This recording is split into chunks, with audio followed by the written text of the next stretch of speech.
on Tuesday, so I postponed it on Monday. I talked to my colleagues in the Foreign Affairs Council. I said, I'm planning to go to Israel. Some of them told me, you're brave. And I said, no, it's not me who is brave, but it's the Israeli people that are brave, facing and living in times of existential threats. So this is, and showing, by the way, remarkable resilience. This is why I want to begin my remarks with a simple message. Austria stands firmly by Israel and the Israeli people as a true friend. Our commitment to Israel's security, sovereignty, and the right to exist is unwavering. As a nation, we carry the responsibility of our history. We talked about that, and we do not forget. My visit to Yad Vashem tomorrow will serve as a solemn reminder of that responsibility. Austria's support for Israel is built on more than words. It is based on our shared democratic values and demonstrated by our commitment to protecting Jewish life wherever it is under threat. Our strategic partnership, you talked about it, launched in 2022, reflects the strong and growing relationship between Austria and Israel. And honestly, we are deeply moved that 20,000 descendants of Holocaust survivors have accepted Austrian citizenship in recent years. This is a sign of reconciliation and renewed connection. And it makes the recent rise in anti-Semitic incidents, both in Europe and globally, all the more troubling and unacceptable. In times like these, open dialogue and diplomacy are paramount. That's why I'm here today, because true friends do not turn away in difficult times. This is my belief. Ladies and gentlemen, after our press conference, Gideon and I will go to Bat Yam to see firsthand the terrible impact of an Iranian attack on a civilian target. In this context, I want to be very clear. Iran must never be allowed to acquire a nuclear weapon. We have always recognized the threat posed by Iran, from calling for the destruction of Israel to directing its proxies to attack it. My heart goes out to all the innocent civilians who have lost their lives in recent weeks, and I sincerely hope that the bloodshed has finally come to a close, while a historic window for the return to dialogue and diplomacy opens. For us, a credible path forward must be based on respect for international law, credible restrictions on Iran's nuclear program, and effective oversight by the IAEA. To reach such an agreement, Austria is prepared to offer its support in any meaningful way, and of course, we again stand ready to host negotiations once again. Ladies and gentlemen, allow me to address the situation in Gaza. The terrorist attack of October 7 was a moment of unspeakable brutality. The cruelty and the scale of the attacks shocked us, shocked the world, and shocked also me personally as a mother of 3 children in a way nobody would have ever imagined that. There can be no justification for such barbarism. Austria stands in full solidarity with Israel.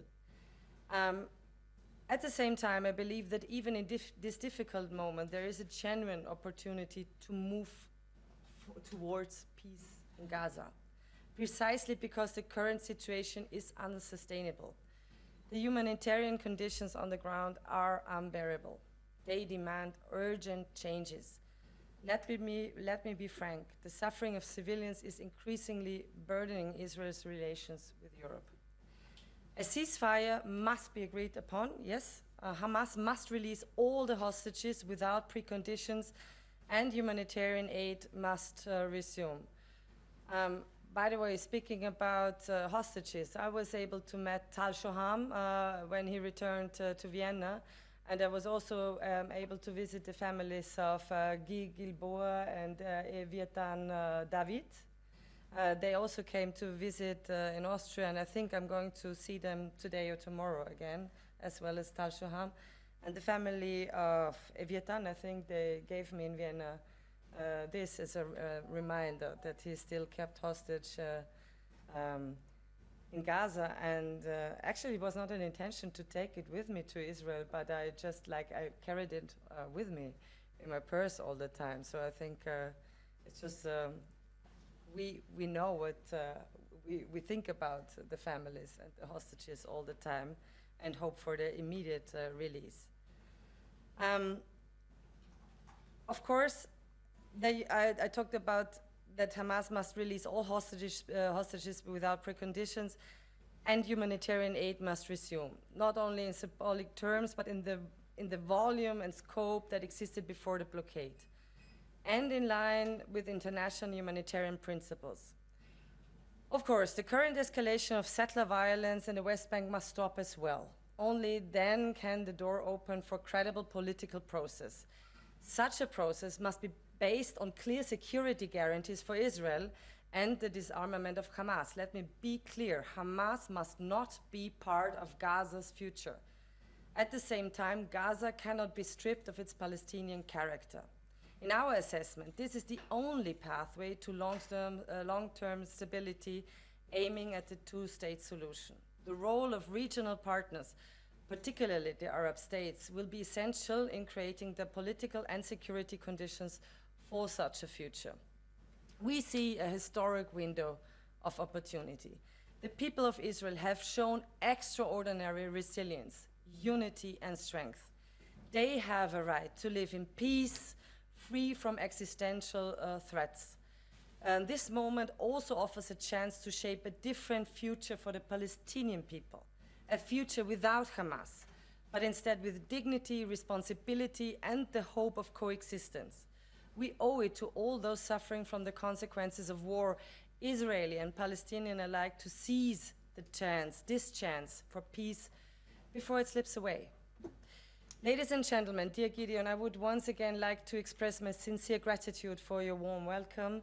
I'm truly happy to be spending the coming days in Israel on my first official visit. It's not my first visit, it's my first official visit to Israel. These exchanges and the conversations we have already begun are an important step in strengthening our close ties. And Gideon, I very much hope you will find time in the near future to come to Austria so that I can welcome you with the same hospitality that you have shown to me. Thank you, Beate. I will. Great. Thank you. Ministers will now take a few questions. Yes, please. Good morning, Ministers. Thank you for the question. Mr. Saar, would it be fair to say, Dan Williams from Bloomberg, would it be fair to say that Syria is now a likelier prospect or a sooner prospect of making peace with Israel than Saudi Arabia is? And if so, how soon do you see that happening? And did you imply with your remarks just now that Israel would be willing to cede Syrian territory it took after the fall of Assad as part of a deal with Syria? I don't want to speculate, but we will welcome